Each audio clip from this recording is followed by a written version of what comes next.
Senator Magnus Ngei Abe.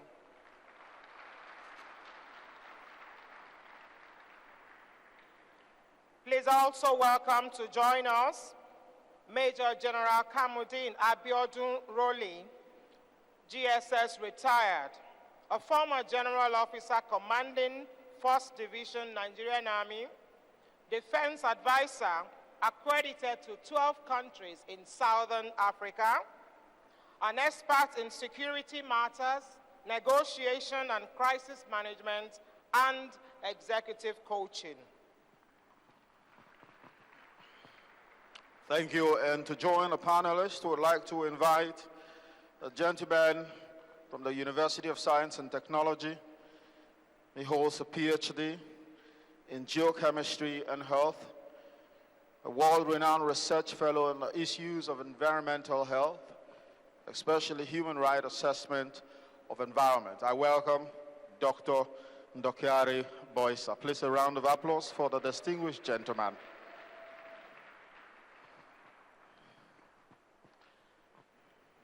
Would also like to welcome another very distinguished gentleman on the panel, a professor of pharmacology at the University of Port Harcourt and a former president of the Ijaw National Congress. Welcome, Professor Atuboyadia Obianeme. Please a round of applause for the distinguished professor.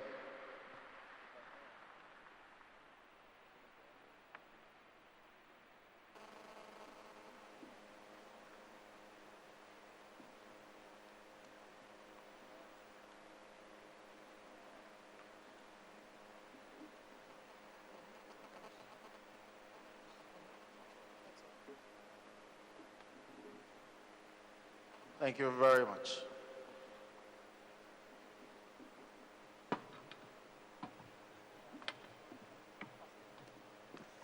And would like to invite the first presenter for this session.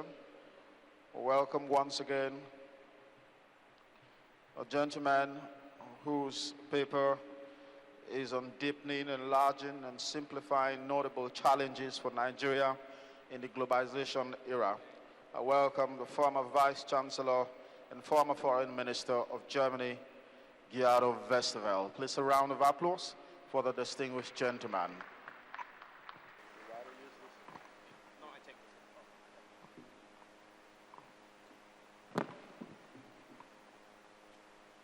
Dear Governor Amaechi, First Lady, Excellencies, and ladies and gentlemen, first of all, I would like to express my gratitude for inviting us. We came yesterday night from Europe, from Germany, to participate on this important international conference.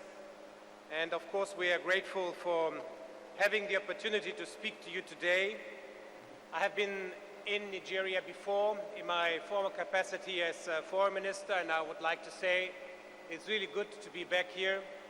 But I would not like to start my remarks and my words, which I want to address to you, to the audience, without expressing my solidarity and our sympathy to the young girls and to other victims of terrorist attacks in Nigeria. Our thoughts and our deepest sympathy are with them and their families, and with this, what I wanted to start this speech here. Thank you for your understanding.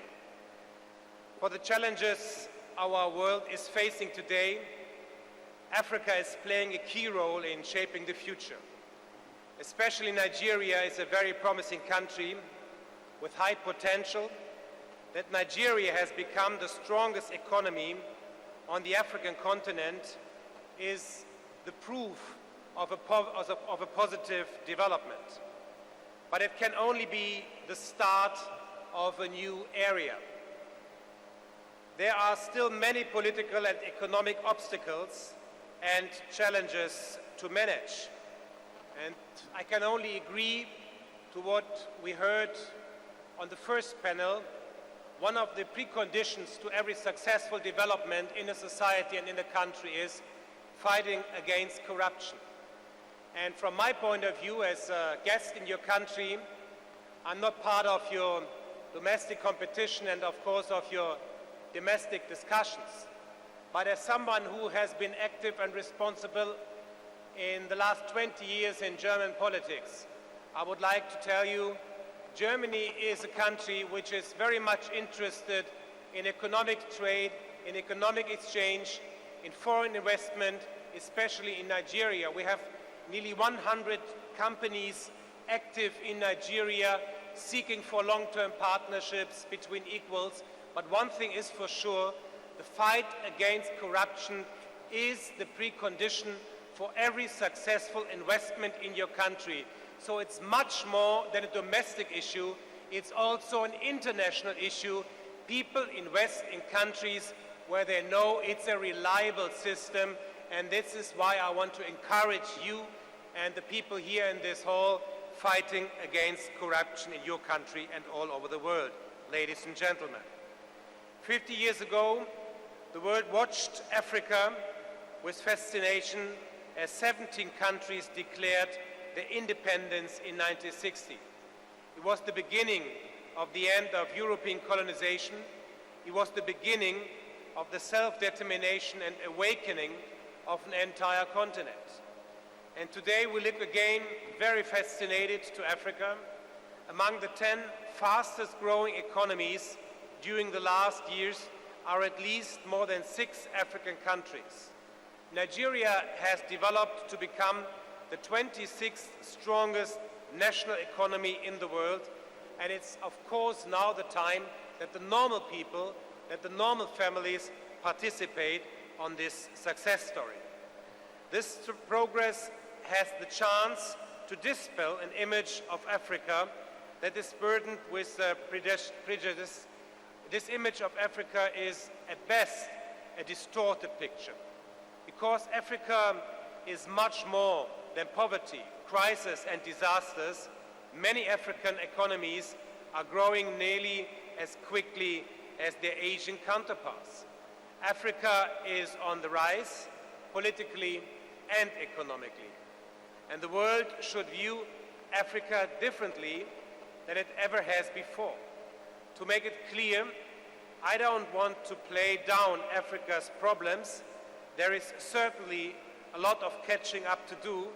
There are still many conflicts and problems to be resolved, but we should try to focus on the opportunities and the continent's incredible potential. If we, Africa and the rest of the world, manage to successfully use this potential in the long term, we will also be able to solve the problems. When I look at Africa, that is what I see above all. Africa is the continent of chances of our worlds today, and that is why I think it is so important that we correct and that we change all these cliches and stereotypes. There's a lot to do, but I think there is more and more a lot of potential which we see.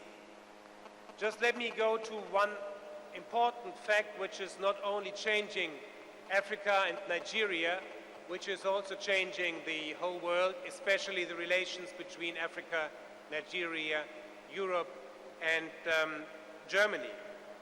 Up to the year 2050, our world will have 9.6 billion inhabitants. Among the 31 countries with the highest birth rate are 29 in Africa. By 2050, the African population is 2.4 billion, more than double as today. At the turn of the century, there will be even 4.2 billion inhabitants, more than 4 times as much as today. The population of Africa is not only increasing compared to Europe, it is much younger. And this brings me to one of the most important consequences we have to draw worldwide, especially in Nigeria and in Africa, and that's the issue of qualification. That's the issue of education. I can only say that I would like to encourage you, Governor, to stay on this track, to work continuously and reliable, sustainable on this important issue. I see many young people in this room, many young people who are participating at the